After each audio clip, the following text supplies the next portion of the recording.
बीते कुछ दिनों से तो आपने देखा होगा कि कैसे अडानी हिंडनबर्ग वाले मामले को कुछ ज्यादा ही हवा मिल गई है, जब हिंडनबर्ग एक बार वापस से न्यू रिपोर्ट के साथ पेश हुई है और इसमें अब जाकर Securities Exchange Board of India chairperson Madhabi Puri Buch और उनके हस्बैंड धवल बुच पर इल्जाम लगाया गया है कि they had a stake in obscure offshore entities used in what it alleged was the Adani money siphoning scandal. सिर्फ यही नहीं बल्कि अब लोगों के साथ सीनियर एडवोकेट प्रशांत भूषण ने भी माधवी की रेजिग्नेशन की मांग की है और ट्वीट किया है कि there is not an iota of doubt about the grave conflict of interest of SEBI chief in handling the Adani matter given the fact that she has been invested in opaque tax haven based investment companies she has serious conflict in her role as the securities regulator must resign. और वहीं बिना देरी करते हुए एक plea ने supreme court का रुख कर लिया है इस मामले में। जी हाँ, आपने सही सुना। हालांकि इस प्ली में सेबी के खिलाफ सवाल उठाने के अलावा एक सवाल सुप्रीम कोर्ट रजिस्ट्री पर भी लगा है कि वे सेबी के खिलाफ फाइल्ड प्लीज को डिसमिस कर दे रहे हैं। अब इस बात में कितनी सच्चाई है या नहीं, आगे देखते हैं। तो इस न्यू प्ली की शुरुआत होती है एडवोकेट विशाल तिवारी से, जो कि इस केस के one of the main petitioners रहे हैं, जिन्होंने सुप्रीम कोर्ट से अडानी मामले में स्पेशल इन्वेस्टिगेटिंग टीम की भी मांग की थी।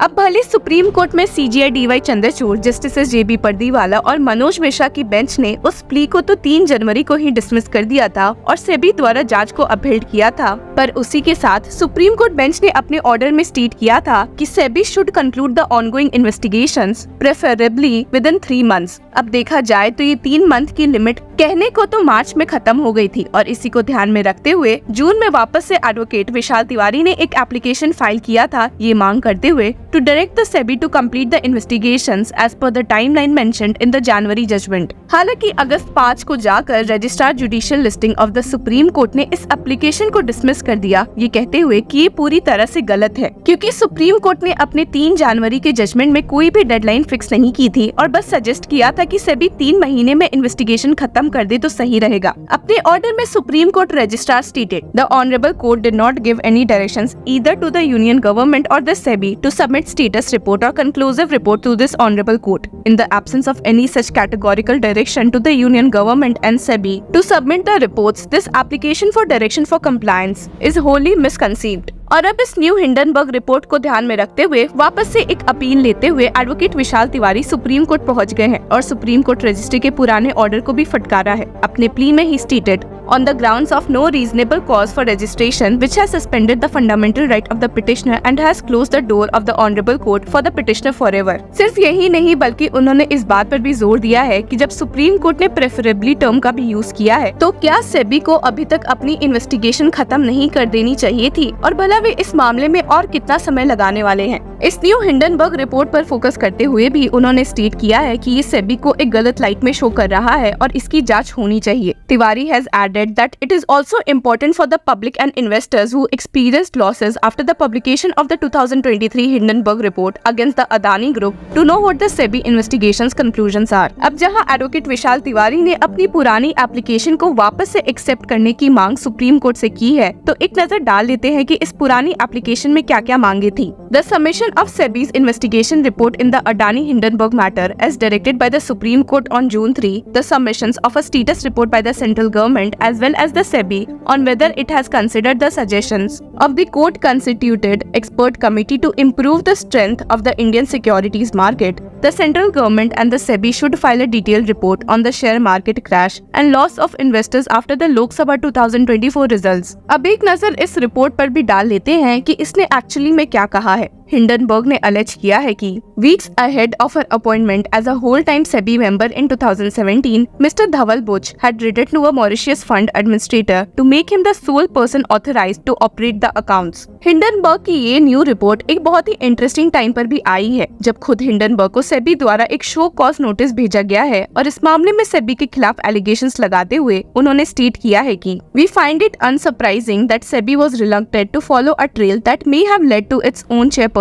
Till date, SEBI had taken no action against other suspect. Adani shareholders operated by IIFL। हालांकि इस मामले में सेबी चेयरपर्सन माधवी पुरी बुश और उनके हस्बैंड धवल बुश ने इस रिपोर्ट के खिलाफ बोला है और स्टेट किया है कि ये सब बेसलेस है and that it is unfortunate that Hindenburg research against whom SEBI has taken an enforcement action has issued a show cause notice has chosen to attempt character assassination in response to the same। जिसके साथ ही उन्होंने ये भी add किया है कि the same are devoid of any truth। Our life and finances are an open book. All disclosures as required have been already done, furnished to SEBI over the years। अब देखते हैं कि सुप्रीम कोर्ट इस मामले में कब सुनवाई शुरू कर सकती है, वो भी तब जब उन्होंने खुद कहा था कि अगर पक्का सबूत मिल जाएंगे तो SEBI से ये इन्वेस्टिगेशन उठाकर स्पेशल इन्वेस्टिगेटिंग टीम को सौंपी जा सकती है। पर वहीं अपोजिशन को भी यूनियन को फटकारने का एक अच्छा मौका मिल गया है और इस मामले में कांग्रेस लीडर राहुल गांधी ने क्या कहा है, एक बार सुन लेते हैं। Namaskar.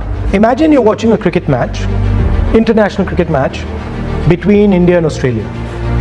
And every single person who's watching the match and those playing the match know that the umpire is compromised. What would happen to the match?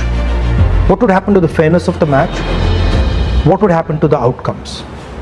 How would you feel as somebody who's participating in the match? This is exactly what is happening in the Indian stock market. Over the last few years, larger and larger numbers of people have been investing in India's stock market. They invest their hard-earned, honestly earned savings in the stock market. And it is my duty as leader of the opposition to bring to your notice that there is a significant risk in the Indian stock market because the institution that governs the stock market is compromised. Now I'm going to explain to you exactly how and why it is compromised. A very serious allegation against the Adani Group was illegal share ownership and price manipulation using offshore funds. It has now emerged that SEBI chairwoman Madhavi Buch and her husband had an interest in one of those funds. This is an explosive allegation because it alleges that the umpire herself is compromised. The savings of millions of Indians, hard-earned, honestly earned savings, are at risk. It is therefore imperative that this matter is investigated. Retail investors, honest investors, pensioners have three questions.